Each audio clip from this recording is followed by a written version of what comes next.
The Trump administration is also tightening security at airports and airlines to protect against terrorism. The Department of Homeland Security's new screening guidelines will affect more than 300,000 passengers daily flying into the U.S. from overseas. But despite months-long speculation, an expanded laptop ban is not part of the new rules.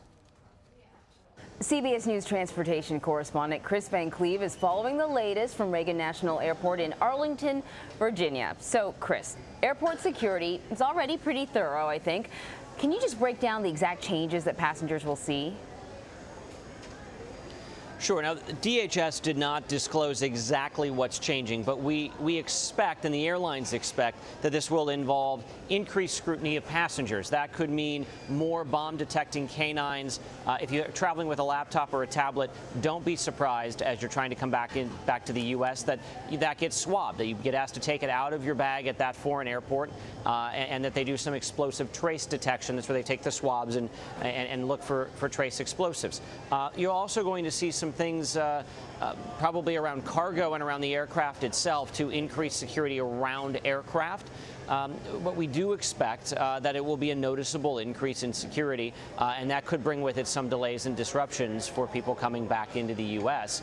The scope of this is substantial. We're talking 280 airports. That's about 2,100 daily flights and 105 countries, hundreds of thousands of passengers a day that this is subject to. And that was something that came as a bit of a surprise to airlines.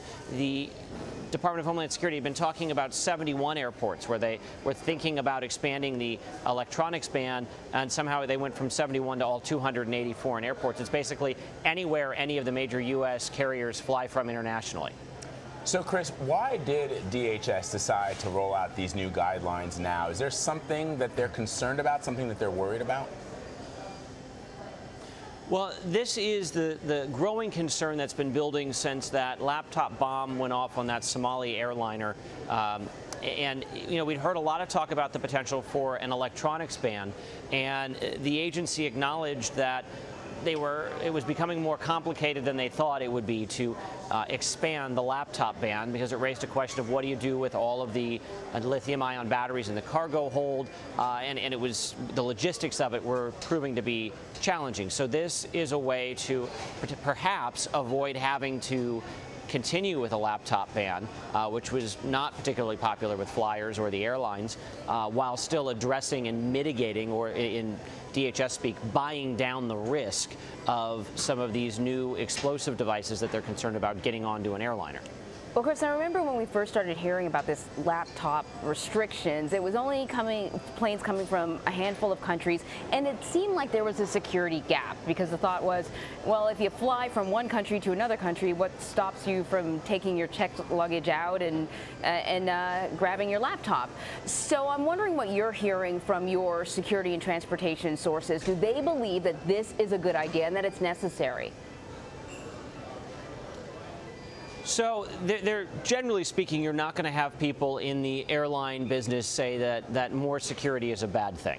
Obviously, it's most important to keep explosives off an airplane, to keep terrorists off an airplane. And there is support for improving scanner and detection equipment. Right now, the Department of Homeland Security and TSA are testing new 3D CT scanners. We were the first to show them to you back in March, that give a really clear picture of what's inside a carry-on bag. And there's a lot of hope that that kind of technology would be able to better identify some of these threats. So support for new technology like that is strong. The airlines, it does seem, were caught a little off guard by the scope of these new security procedures and sort of ratcheting it up.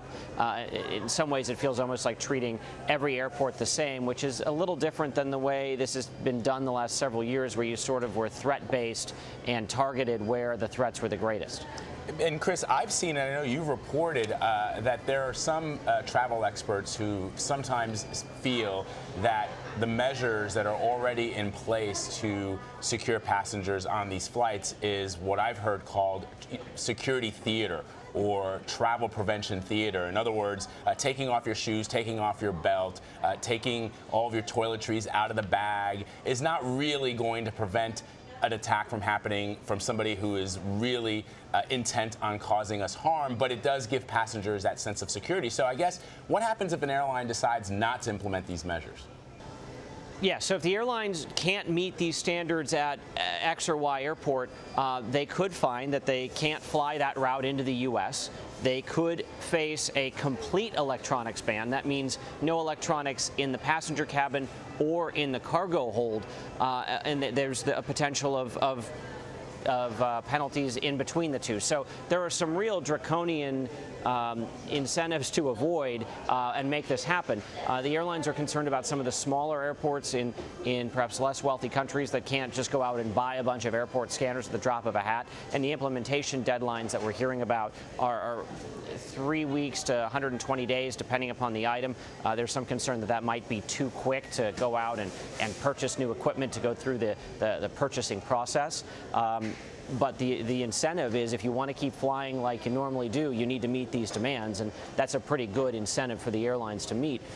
You know, and security experts, Vlad, will say that yes, part of security is theater, and there's nothing wrong with that. It's an idea of sending a message both to flyers and potential people who would want to do harm, that they're there and they're watching, and sometimes that's a disincentive to acting. All right, Kris Van Cleave reporting for us. Thank you, Kris. Appreciate it. Sure thing.